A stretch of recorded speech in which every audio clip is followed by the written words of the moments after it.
Hello everyone, this is Dino Chris from Prehistoric Facts. This is a Prehistoric Facts extra episode. This is the first extra episode of 2019. It's been a while since I've done one of these, and this would actually be an extra episode of my visit of the Dinosaur Discovery Museum. And so most of what you're going to see is pictures. So these are pictures that I took myself at the Dinosaur Discovery Museum, and I'll go through every single one of these slides of these pictures. And so let's actually get to it, shall we? But first, where is the Dinosaur Discovery Museum? The Dinosaur Discovery Museum is in Kenosha, Wisconsin. So it's this city right down here in the far southeast corner of Wisconsin. So it's right below Racine and Milwaukee. And my hometown is right here, Wausau, Wisconsin, in the north central part of Wisconsin. So it's a pretty far way down. And so it's kind of like a 3-hour drive to go all the way over there. And here's the front of the museum. So this would have possibly what would look like in the summer. As you see, there's a full bloom of a tree right here. This is actually this is not a picture I took myself. This is actually one I kind of actually took, got out of the internet, so you can actually just see what the entrance is. I wish I did actually take a picture of the entrance, but it was too cold. So here's some first pictures of the Dinosaur Discovery Museum. On the top left right here, you actually hear a sculpture of Dilophosaurus, which is looking on the street of around the area of where the Dinosaur Discovery Museum is, and it's right around the 56th Street right here. So, and it's a pretty brilliant statue. I think it's a pretty accurate statue too. So it's pretty nice. And on the top right here, you actually have here is a actual fossil. I believe this is a femur or leg bone of a Tyrannosaurus Rex. Could be Triceratops too. I'm not totally sure. They didn't actually give full detail of what this really came from. I didn't get into the basement of this museum because in the basement there is a like kind of like a hall of where actual fossils are kept. And so this is actually from the Hell Creek Formation. So a lot of the fossils are found in the Hell Creek Formation. So a lot of trips to Montana, South Dakota, Wyoming, and even North Dakota. So the museum is actually run by Thomas Carr, who is actually an anatomist. And Carthage University in the Kenosha area. It's a private school. And here is a sculpture of a juvenile Tyrannosaurus Rex. Even though it's pretty outdated, you don't see any feathers on this, so this was probably done in the early 2000s or otherwise in the mid 2000s, somewhere around there. But I'm pretty sure Thomas Carr knows that he can actually upgrade on that model a little bit more. But we shall see if he does make any changes onto that sculpture. But let's actually get into some of the actual specimens in the hall where the skeletons are kept. And so when you actually get into the hall where the skeleton is, or the exhibit room, you actually see here is there's a lot of specimens crammed in this small space. So this is kind of a small museum, and so this would actually give you an idea of how small it is. So you can kind of see a little bit of an area here. But we'll start out with T-Rex. There is a T-Rex specimen here, and it's actually Stan. This is a specimen Stan, and I've seen the actual Stan myself in Black Hills Institute. And here's on the top here, left here, that is the skull, a front view of the skull. And looking at me, you can actually see the eye sockets, so the eyes face forward, and the jaws are always open for a lot of T-Rex specimens that are in museums. So you should always know that. A lot of T-Rex specimens always have their jaws open. It's because people want to see the teeth. And here's the pose of the skeleton right here. And so it's kind of like a stalking pose of Stan. So you actually kind of will see here it's a stalking pose. Another side, and here's another view of the skull. Side view, of course. And so you can kind of see the maxilla, the whole lower jaw, and the rest of the side part of the skull. And so there's a sinus right here, another sinus right there. There's the nostrils. And the ear canal would actually just be right on the back of the skull. And then right here is another view of the skeleton. This is actually possibly pretty much looking at the skeleton face on. And so that's pretty much what that is. And on the bottom left right here, this is Gastralia. So Stan is one of the few T-Rex specimens to actually have Gastralia found. But Sue's got the more complete Gastralia. And so whenever you get a chance to see Sue, I'm going to go see her sometime this summer, and you'll get to see her full might with the gastralia, where Stan's got a partial gastralia. And on the bottom right here, you can see the arms. These are not the actual arms of Stan. Stan was never found with arms. And so I believe these are actually Y-Rex, or otherwise the Winkle-Rex. The Winkle-Rex was found in Montana. Y-Rex was actually found in South Dakota, and that specimen's in Houston. And so, but there's the arms of T-Rex. Bird-like dinosaurs right here, and so you got a large ornithomimid right here. I can't really tell what this one is. I think it's Anzu, but I could be wrong on this. So anybody that actually has been to the Dinosaur Discovery Museum, please feel free to leave a comment in the comment section below this video, so that way you can let me know what this specimen really is. But it's a nice looking specimen though. On the top left here, there's Caudipteryx, and Caudipteryx is a very complete ornithomimid. And you actually, or not an ornithomimid, oviraptorid, excuse me, oviraptorid. And you actually see here on the top part of the skeleton right here, you actually see the presence of feathers. So this was one of the first oviraptorid specimens to actually have feathers. And so it's a very nice specimen. All of these specimens that are in these museums are cast replicas. So they're replicated out of the actual fossils. So you're not going to actually see actual fossils on display in the skeleton hall here. But here's Gallimimus on the bottom left right here, and I'll get to at the end of why some of these bones are different colors. I'll actually let you guys know about that at the end. But this is a more famous ornithomimid, one of the largest ornithomimids ever found. And so you actually kind of see here the iconic ornithomimid head with no teeth, and it's a fast runner, and we all know it from Jurassic Park. And on the bottom left, here's the arms of Dinochirus, and Dinochirus is a very bizarre-looking dinosaur, kind of like a duck-like bill for a skull, hump on the back, and these really long arms. And when Dinochirus was first discovered, it was mainly these arms and shoulder blades that were actually found. There was no complete skeleton, and so we all know that Dinochirus is kind of like an in-between of an ornithomimid and a therizinosaur, and so it's actually kind of in the Coelurosaur family. That's what I'll leave it at that. It's part of the Coelurosaur family. More bird-like dinosaurs right here. On the top right here, you got Archaeopteryx. On the right here, this is the more famous specimen found in the 1860s. And on the left right here, you actually have here is a specimen that was found recently, probably in the 2000s. But you don't see any feathers that much, but you can see a little bit of the feathers on the tail. And so you actually kind of see there that Archaeopteryx is covered with feathers. And another type of bird-like dinosaur right here, Compsognathus. So these two specimens here on the bottom are Compsognathus. I believe this is Sinosauropteryx up here. And that one actually got covered with feathers. This is a more famous specimen right here of Compsognathus right here. It was found in the 1860s as well.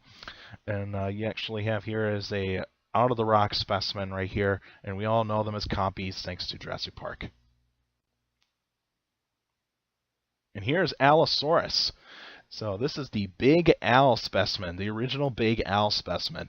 Now, you don't see a lot of the injuries on here because I couldn't actually get a good view of all the injuries, but I could actually get a couple of them. And so this is a more well-known Allosaurus specimen to actually show a lot of injuries for a very hard life for a dinosaur. But the Big Al is actually kind of considered to be an adolescent Allosaurus. It's part of the Allosaurus fragilis. Here's the hands of Big Al, and so you can kind of see here one of the bones here of the hands is pretty much really inflamed.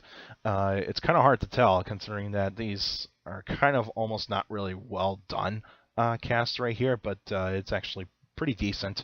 Here are the hands of Big Al, and here's the more famous injury of Big Al right here, the inflamed middle toe.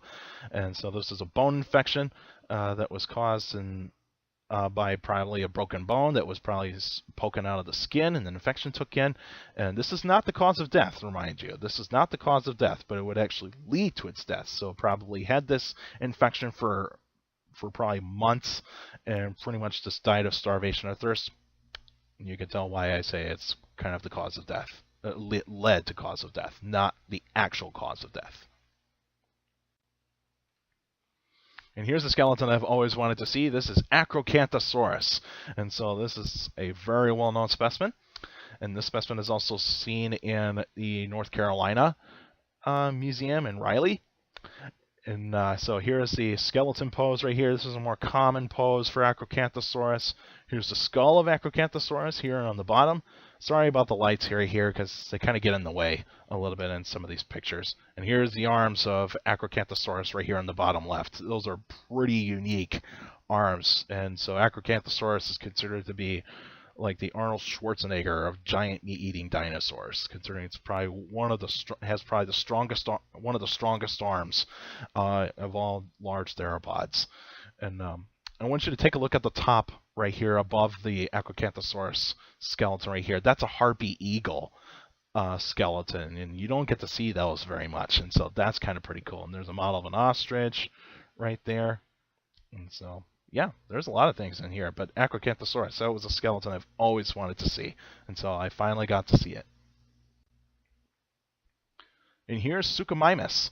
So here's a Suchomimus skeleton right here. So it's a pretty unique pose, and so the skull of Suchomimus, and so pretty nasty looking teeth right here. It's a Spinosaur, of course, related to Spinosaurus. And here's a close-up look at the hand.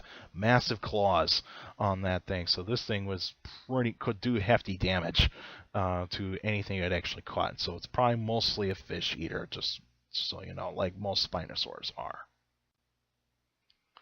And here's Torvosaurus. And so the skeleton's kind of an awkward pose, but it's kind of a goofy pose, I should say. But here's the skull of Torvosaurus, and so there's Torvosaurus for you right there. Here's some of the Triassic dinosaurs, and so above right here on the top, this is Coelophysis.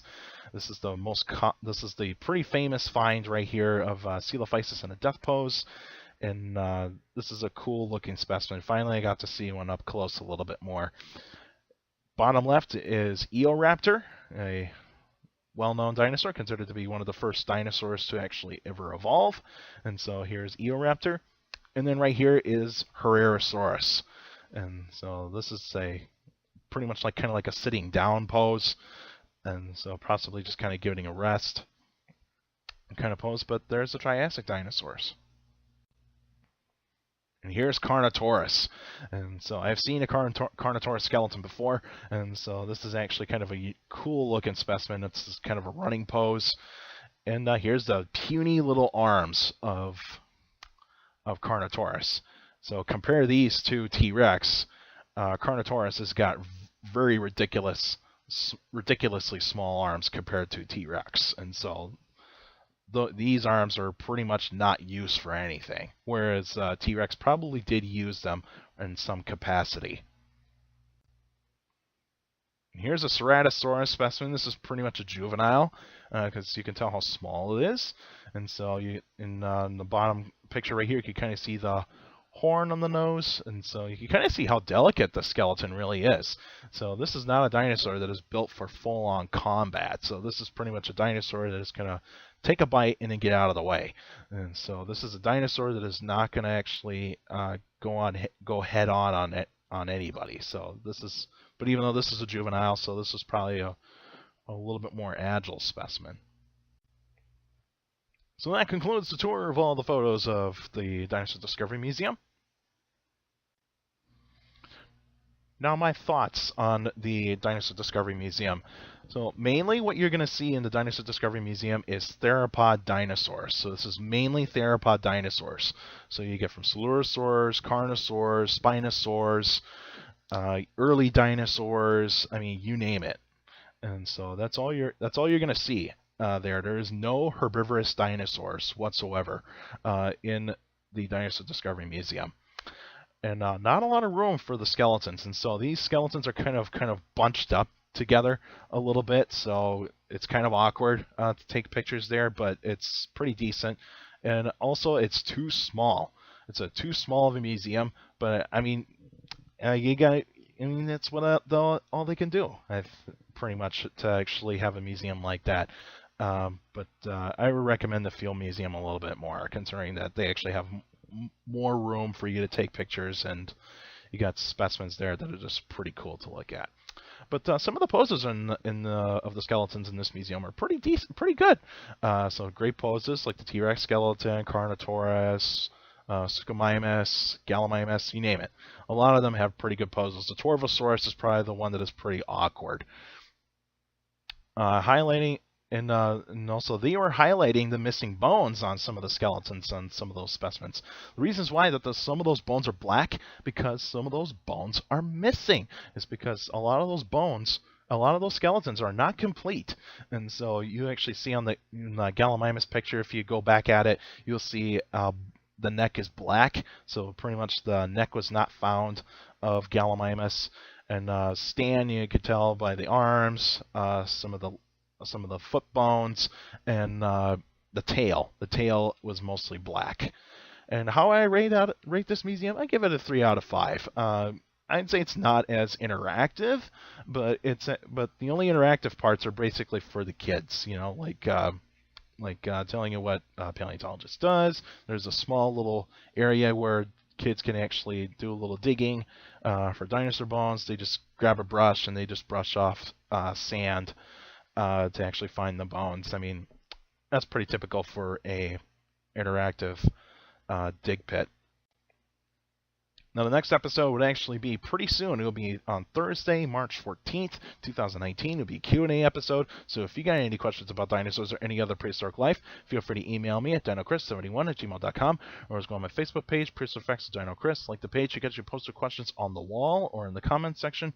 Remember, keep your questions short to the point. You can also follow me on Twitter at CSGRALL. That's my Twitter page. I post pretty cool stuff on there. Also, take care of the people around you. And also, for your younger people out there, to make sure to listen to your parents, your teachers, and your guardians. It's the best motivation you could have for good education. It's very important to have good education. With a good education, you get a good job in the future. That's it for now, and I'll see you guys on Thursday.